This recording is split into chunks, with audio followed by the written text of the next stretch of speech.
All right. So Leviticus 26, very similar to Deuteronomy 28, Deuteronomy 29. Some of those passages we're going to look at in a moment where Moses is really clearly outlining the blessings of the covenant and the consequences of disobedience. I like to reference these. These are later referred to by Hebrew prophets as the cup of God's blessing and the cup of God's wrath. Again, it's covenant blessings and covenant rebellion, consequences. And maybe consequences it would be better said as discipline. It's not just consequences that are punitive, but it's discipline that's calling Israel back to the covenant. So I want to just reference this here before we jump into the actual text.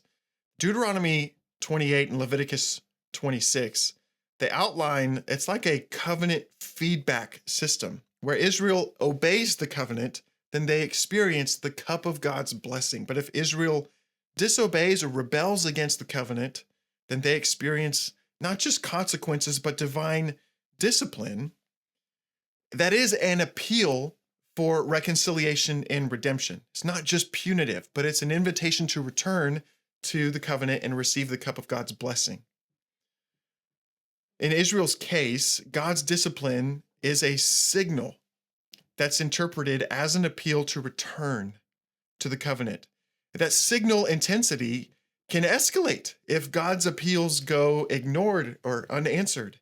It's almost like having a missed call from God or missing your alarm. You're sleeping through the alarm. I know that's happened to me. I know it certainly happens to all of us. But occasionally Israel would ignore God's appeals and then they would suffer greater consequences until eventually they'd notice, look down at their phone and they've got a dozen missed calls. Finally, the alarm signal is getting through.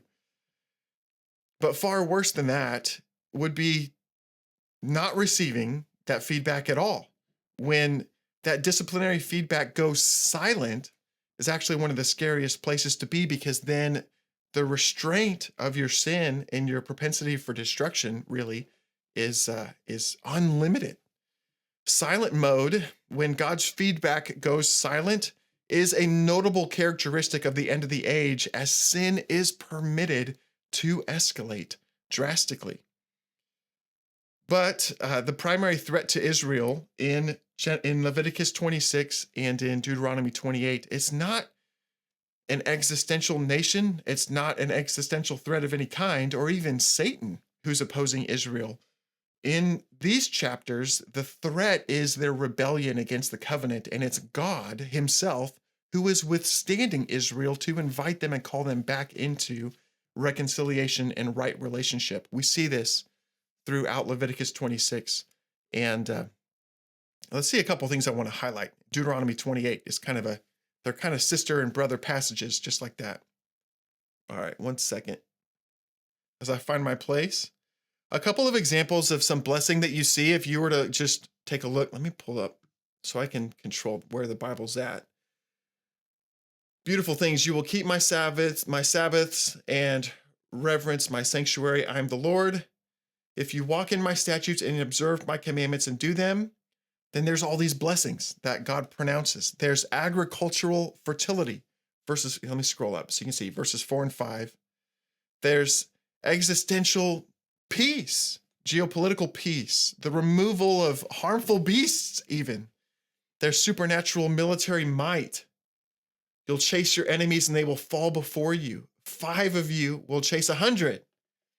And 100 of you will chase 10,000. Your enemies will fall before you by the sword.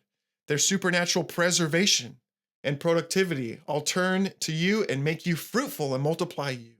And I'll confirm my covenant to you.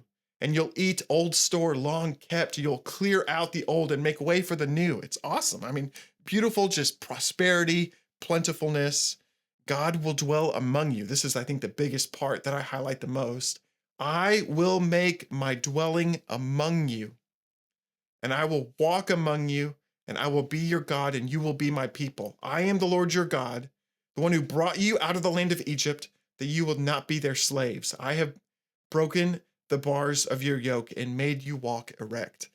So these are descriptions of God's redemptive purposes being fulfilled. This gives us a glimpse of God's heart for the restoration of his relationship, yes, with Israel, but with humanity, that through Israel, this covenant would extend, these blessings would extend out to all of mankind. So when we read this, we see these blessings referenced often by later biblical prophets, later in history, that are describing the restoration of the world, the restoration of God's covenant to Israel, that then extends into transformation of the world. The whole earth would experience these blessings. It's awesome.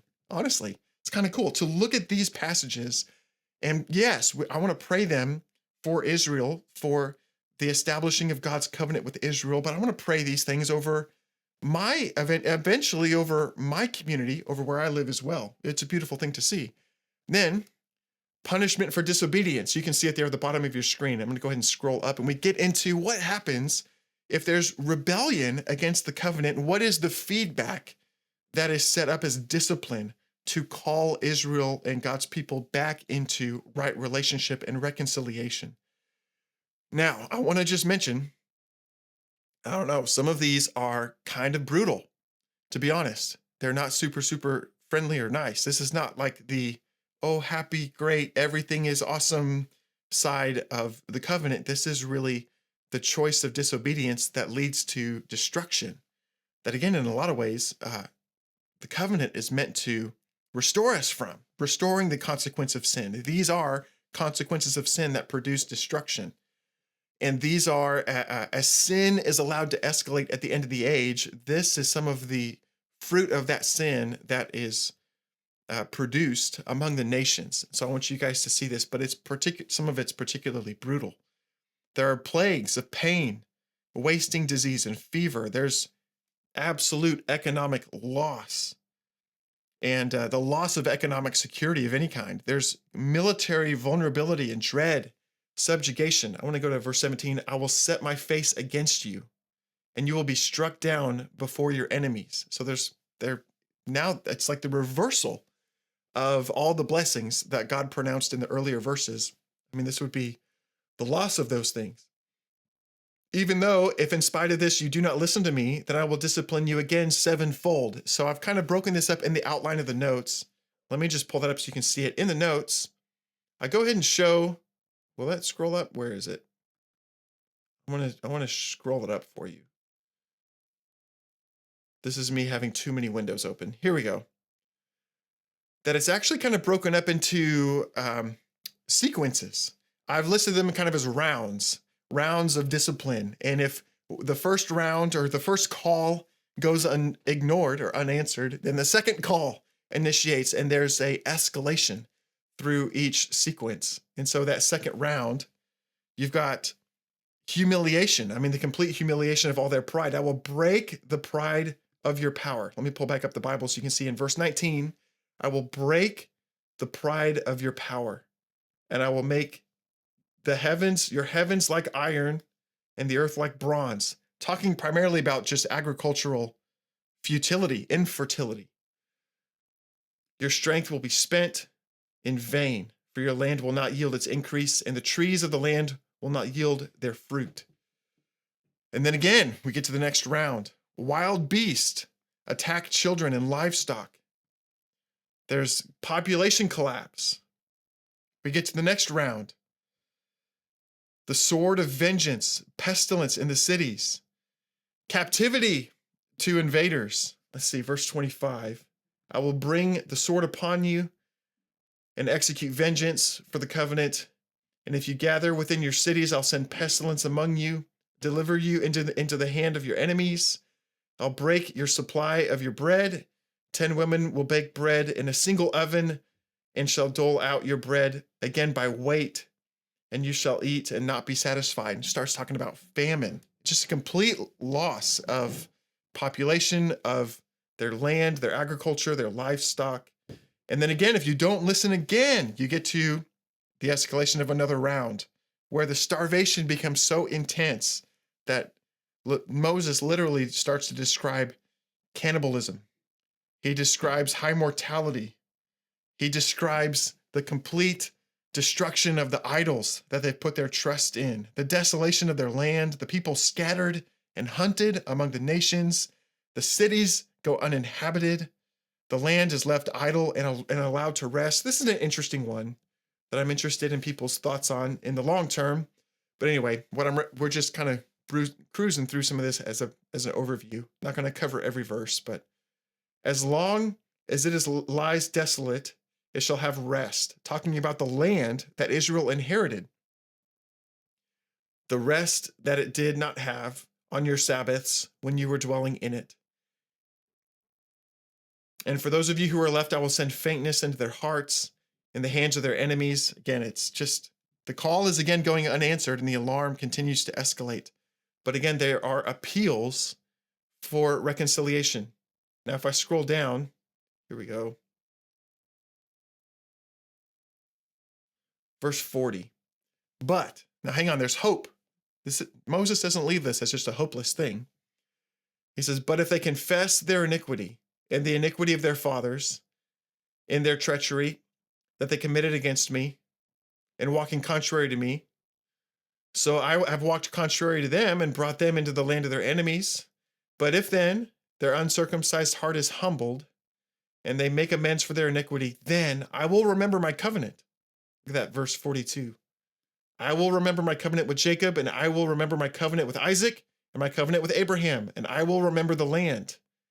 Saying, I will restore and renew that covenant. You can go back to answer the call, wake up from your slumber, and see the covenant restored and move back into a period of those covenant blessings being experienced.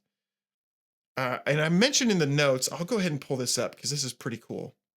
Scrolling all the way down, Deuteronomy 4 gives a great just depiction of the prophesied response that when this rebellion takes place and Israel begins to come under the discipline of the Lord, Moses actually does prophesy Israel's response, Israel's redemption, that it's not just hopeless and that they're not just left to the destruction of their rebellion, but that there is a response that's birthed in the heart of God's people. And this is how Moses describes it. I included it at the bottom of the notes for Leviticus 26, although it's a different chapter. It's Deuteronomy 4, starting at verse 29. But from there you will seek the Lord your God, and you will find him if you search after him with all of your heart and your soul. When you are in tribulation, all these things will come upon you in the latter days. You will return to the Lord your God and obey his voice. For the Lord your God is a merciful God, and he will not leave you or destroy you or forget the covenant with your fathers that he swore to them. See, there's still great hope. Great hope.